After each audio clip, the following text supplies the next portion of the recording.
Hello, everybody, and welcome back to the channel. Today, we're going to discuss this very famous meme picture back from 5th edition of a White Scars player in white and his models being in the blue tub in the front, and a Kroot player in the black with their Kroot line across the image of the board. The smile as the official in the red vest looks over the rules.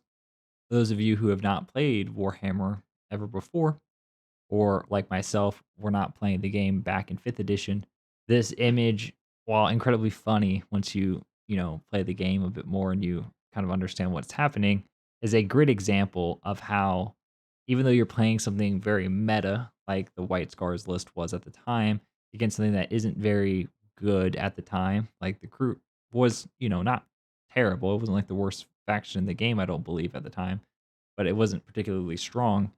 You can still pull out a win with creative use of mechanics. This occurred in 2009 during the European Team Championship located in Germany.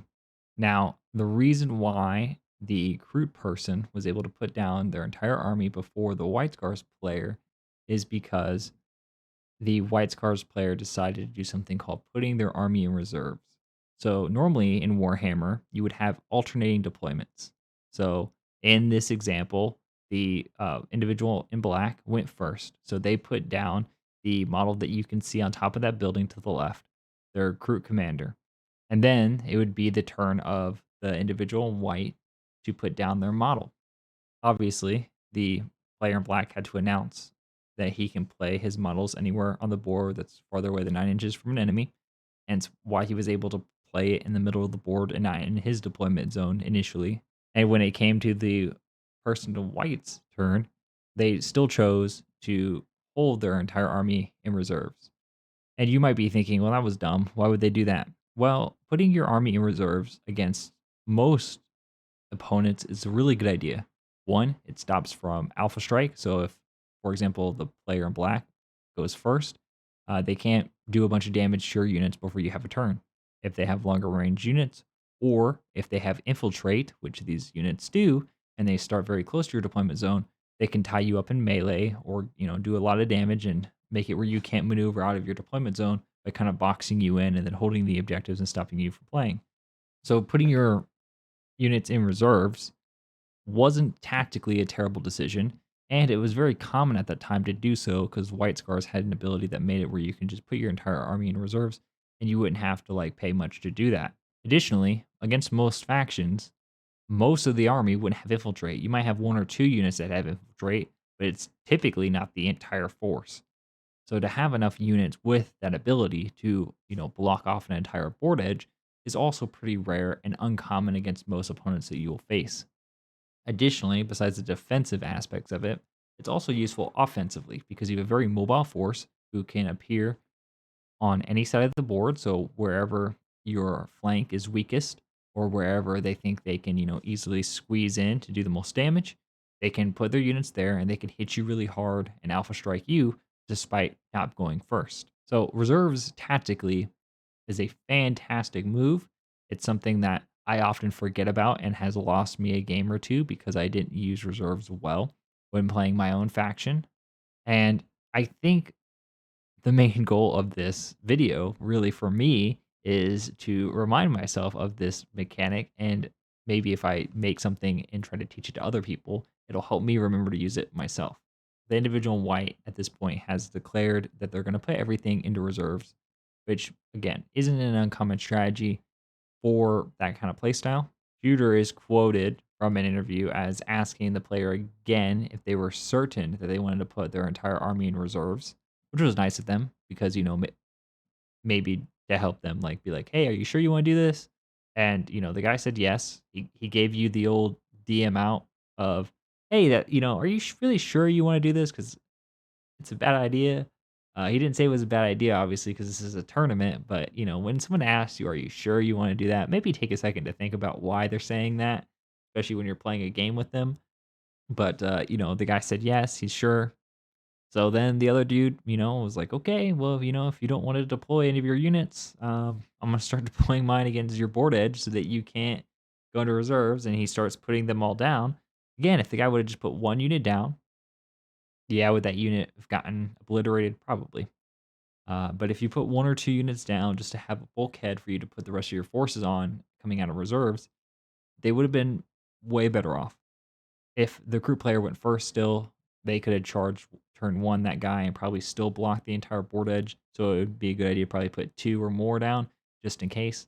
But the individual in black, being told after asking again, if you want to put your army reserves, puts them down across the entire board lane, creating the crew conga line, and obviously instantly winning the game as the opponent was unable to put any of their models down.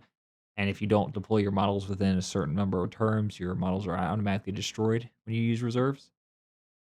So since none of their army could be put on the board, they automatically lost the game.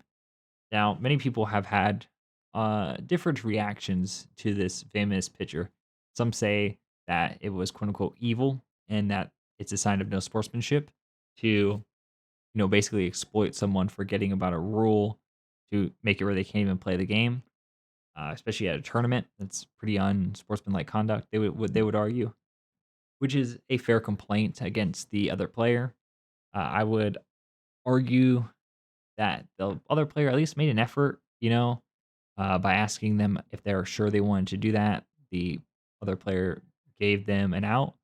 Of course, if it was me, I probably would have explained, like, hey, my units do have infiltrate, which means I can deploy anywhere farther than, 9 inches away from you.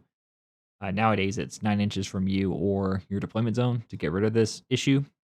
And then if the player said, "Yeah, I'm doing reserves," after I reminded them of the rule at that point, you asked them if they're sure and you told them why you thought it was a concern.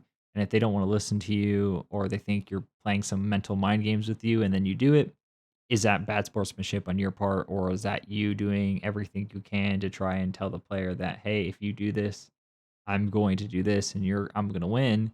And they choose not to take your advice? I do think the player could have been a little bit more upfront with that information, but at a tournament level, it wasn't like this was a friendly game at the game store. This was a European tournament. These players were from different countries because this was like a continent wide event. You could make the argument that the players should have known better.